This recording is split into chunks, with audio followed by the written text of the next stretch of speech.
बहुत समय पहले भारत में एक महान और सुंदर नगरी थी। उस नगरी का नाम था अयोध्या। अयोध्या बहुत ही समृद्ध और खुशहाल राज्य था। वहां के लोग बहुत अच्छे और धर्म का पालन करने वाले थे। उस राज्य के राजा थे महान राजा दशरथ। राजा दशरथ बहुत वीर, न्यायप्रिय और दयालु राजा थे। उनकी तीन रानियां थीं, माता कौशल्या, माता कैकई और माता सुमित्रा।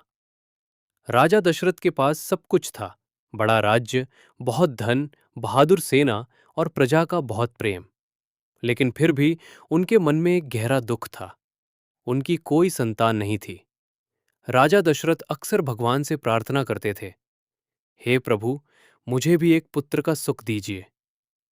एक दिन राजा दशरथ ने महान ऋषियों को अपने महल में बुलाया। ऋषियों ने राजा की चिंता सुनी। फिर उन्होंने राजा से कहा, राजन, यदि आप पुत्रेष्टि यज्ञ करेंगे तो आपको अवश्य ही पुत्र प्राप्त होगा। राजा दशरथ बहुत प्रसन्न हुए। उन्होंने तुरंत यज्ञ की तैयारी शुरू कर दी। पूरे राज्य में यज्ञ की तैयारी होने लगी। महान ऋषि और ब्राह्मण उस यज्ञ में शामिल हुए। कई दिनों तक मंत्रों की पवित्र ध्वनि गूंजती रही। जब यज्ञ पूरा हुआ, तभी अचानक यज्ञ की अग्नि से एक दिव्य पुरुष प्रकट हुए। वो थे अग्निदेव। उनके हाथ में एक सोने का पात्र था। उस पात्र में एक दिव्य खीर भरी हुई थी।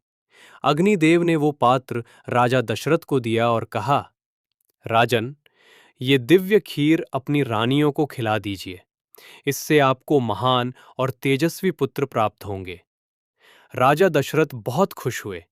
उन्होंने वो खीर अपनी तीनों रानियों में बांट दी। कुछ समय बीत गया।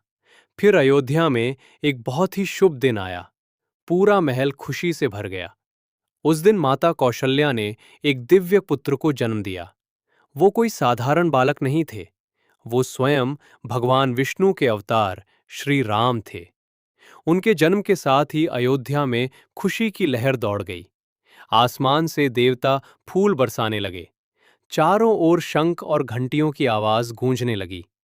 उसी समय माता कैकई ने भरत को जन्म दिया और माता सुमित्रा ने लक्ष्मण और शत्रुघ्न को जन्म दिया। चारों राजकुमारों के जन्म से पूरी अयोध्या में उत्सव मनाया जाने लगा। हर घर में दीपक जलाए गए। लोग नाचने और गाने लगे। अयोध्या की गलियां खुशियों से भर गईं। मित्रों, आज मैंने तुम्हें भगवान श्री राम के जन्म की कथा सुनाई। अगर तुम सब चाहो तो मैं कल तुम्हें राम के बचपन की अद्भुत कथा सुनाऊंगा। मेरे प्यारे दोस्तों, राम कथा पूरी सुनने के लिए DK BK PK चैनल को सब्सक्राइब कर लें और लाइक करें। कमेंट करें, जय श्री राम। जय श्री राम। जोर से बोलो, जय श्री राम।